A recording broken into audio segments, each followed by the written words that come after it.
নমস্কার বন্ধুরা, Bengali gardener Jeet চ্যানেলে আপনাদের সবাইকে স্বাগত জানাই। আজকের ভিডিওতে হাইব্রিড জবা গাছের জন্য আদর্শ মাটি বা আইডিয়াল পটিং মিক্স তৈরি করে এই গাছের প্রতিস্থাপন দেখাবো এবং একটা ওভারঅল পরিচর্যা বলে দেব। তো ভিডিওটা স্কিপ না করে একদম প্রথম থেকে লাস্ট অবধি দেখুন। ভিডিওটা যদি আপনাদের কোনো কাজের হয়ে থাকে তাহলে অবশ্যই লাইক করবেন, বাকিদের সাথে শেয়ার করবেন এবং আমার চ্যানেলকে সাবস্ক্রাইব করতে ভুলবেন না। এমন বাগানি খুবই কম আছেন যারা জবা ফুলের গাছ করে না। কম বেশি আমরা সকলেই জবা ফুলের গাছ করে থাকি। এর মধ্যে প্রায় সবটাই হাইব্রিড জবা গাছ হয়, যেগুলো প্রচুর কালার ভ্যারাইটিতে পাওয়া যায়। তার কারণ প্রচুর কালার বা নানা কালার ভ্যারাইটির জবা ফুলের গাছ খুব ইজিলি এখন অ্যাভেলেবেল হয়ে গেছে, যার ফলে এই গাছগুলোকে আমরা কিনে নিয়ে আসি, কিন্তু কিনে নিয়ে আসার পর গাছগুলো থেকে সেইভাবে প্রচুর ফুল পাই না। নার্সারিতে গাছে যেভাবে ফুল ফুটে থাকে সেইভাবে ফুল বাড়িতে আমরা পাই না। তার কারণ এই গাছের একদম প্রথম স্টেপ হচ্ছে ঠিকঠাক বা সঠিক মাটি তৈরি করা। গাছের মাটি যত পারফেক্ট হবে তত গাছের গ্রোথ বা বৃদ্ধি ভালো থাকবে এবং গাছে প্রচুর ফুল আসবে।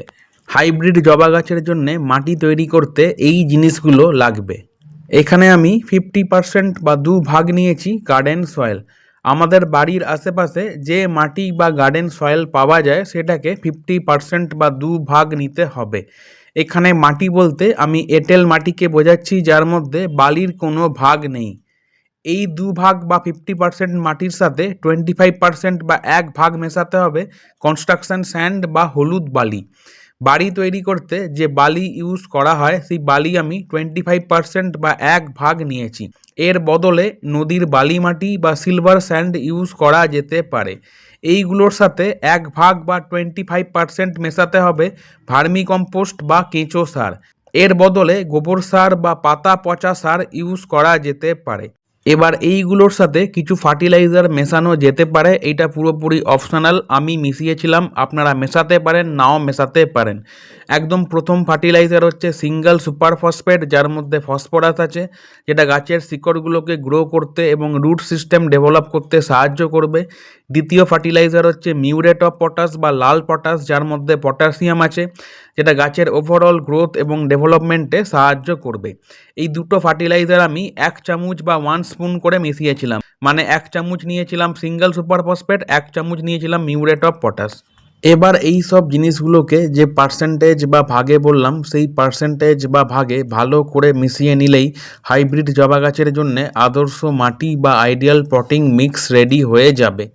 মাটি তৈরি করার পর যদি টব নির্বাচন করার ব্যাপারে আসি, 8 ইঞ্চি, 10 ইঞ্চি, 12 ইঞ্চি এই ধরনের টবে এই গাছ বসানো যেতে পারে। আমি 10 ইঞ্চির টবে এই জবা ফুলের গাছ বসিয়েছিলাম।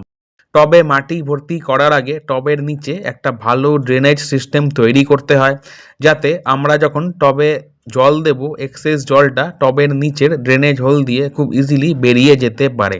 বাকি সব ভিডিওতে এই প্রসেস আমি দেখিয়ে থাকি, তো এই ভিডিওতে আলাদা করে আর দেখালাম না। এরপর এতক্ষণ যে মাটি তৈরি করলাম এই মাটিটাকে টবের মধ্যে ভর্তি করে দেব। মাটিটাকে টবের মধ্যে ভালো করে ভর্তি করতে হবে যাতে কোনো গ্যাপ না থাকে। এরপর গ্রো ব্যাগ থেকে জবা ফুলের গাছটাকে বের করে নেব। বের করার সময় একটা জিনিস লক্ষ্য করতে হবে, মাটিতে কোনো নেট পট আছে কিনা। যদি কোনো নেট পট থাকে তাহলে ওই নেট পটটাকে কেটে তারপর গাছটাকে বসাতে হবে। তো আমি এই গাছটাকে গ্রো ব্যাগ থেকে বের করে নিয়েছি এবং এর মধ্যে কোনো নেট পট ছিল না। এরপর গাছটাকে একদম টবের মাঝখানে বসাবো যাতে গাছটা সঠিক জায়গায় বসে। গাছটাকে একদম টবের মাঝখানে বা ঠিকঠাক জায়গায় বসানোর পর টবের বাকি অংশে মাটি ভর্তি করে দিতে হবে। এই মাটিটাকে ভালো করে চেপে চেপে ভর্তি করতে হবে যাতে কোনো গ্যাপ না থাকে। তো এইভাবে টবে আমরা মাটি ভর্তি করে দেব। তবে পুরো টবটাকে মাটি দিয়ে ভরবো না, ওপরে জল দেওয়ার জন্যে একটু জায়গা খালি রাখবো। এরপর টব ভর্তি করে ভালো করে জল দিয়ে দেব। যখনই আমরা নতুন কোনো গাছ বসাবো তারপর অবশ্যই ভালো করে টব ভর্তি করে জল দিয়ে দিতে হবে। তো এর সাথেই হাইব্রিড জবা গাছের মাটি তৈরি করে এই গাছের প্রতিস্থাপন করা কমপ্লিট হলো। এই গাছের প্রতিস্থাপন করার পর আগামী 3 দিন এই গাছকে একদম শেড বা ছায়াযুক্ত জায়গায় রেখে দেব। যেখানে কোনো ডাইরেক্ট সানলাইট আসবে না, কিন্তু পর্যাপ্ত পরিমাণে আলো বাতাস আসবে। 3 দিন পর এই গাছকে আমরা একদম ওপেনে বা ফুল সানলাইটে বের করে দেব। নতুন জবা ফুলের গাছ বসানোর পর এই গাছের পাতাগুলো হলুদ হয়ে খসে পড়ে যায়। এটা একটা খুবই নর্মাল ব্যাপার, এতে ভয় পাওয়ার কিছু নেই। গাছ আমাদের আশেপাশের ওয়েদারের সাথে নিজেকে অ্যাডজাস্ট করে, যার ফলে নিজের পাতাগুলোকে ঝরিয়ে দেয়। কিছু দিনের মধ্যে আবার নতুন পাতা বের হতে শুরু করে এবং গাছের গ্রোথ নর্মাল বা স্বাভাবিক হয়ে যায়। তো অনেকে যারা কমেন্টে লেখেন যে গাছের পাতা হলুদ হয়ে খসে পড়ে যাচ্ছে গাছ বসানোর পর, তো এতে ভয় পাবার কিছু নেই, এটা একটা খুবই নর্মাল ব্যাপার। এরপর যদি একটা ওভারঅল পরিচর্যার ব্যাপারে আসি, প্রথম হচ্ছে এই গাছের টবে প্রত্যেক মাসে মিক্স ফার্টিলাইজার বা মিশ্র সার দিতে হবে। দ্বিতীয় হচ্ছে এই গাছকে ফুল সানলাইটে 12 মাস রাখতে হয়। শেড বা সেমি শেডে জবা ফুলের গাছ অতটা ভালো হয় না, তো ফুল সানলাইটে রাখতে হবে।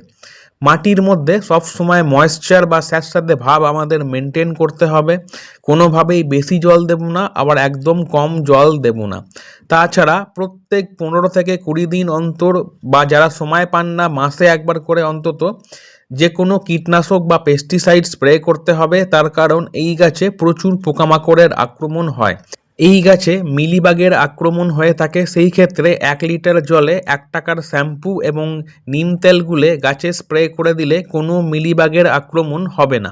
বছরে একবার করে এই গাছের প্রুনিং এবং রিপোর্টিং করতে হয়, মানে ডালপালা কাটাই ছাঁটাই ও শিকড় কাটাই ছাঁটাই করতে হয়। তাহলে গাছ ঝোপালো হয় এবং গাছের শিকড়গুলো আবার নতুন করে বৃদ্ধি পায়।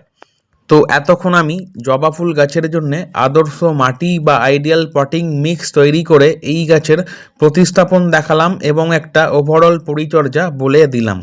এই ভিডিওটা যদি আপনাদের কোনো কাজের হয়ে থাকে তাহলে অবশ্যই লাইক করবেন, বাকিদের সাথে শেয়ার করবেন এবং আমার চ্যানেলকে সাবস্ক্রাইব করতে ভুলবেন না। তো আজকের ভিডিওটা এখান অবধিই রইল, দেখা হবে এর পরের ভিডিওতে।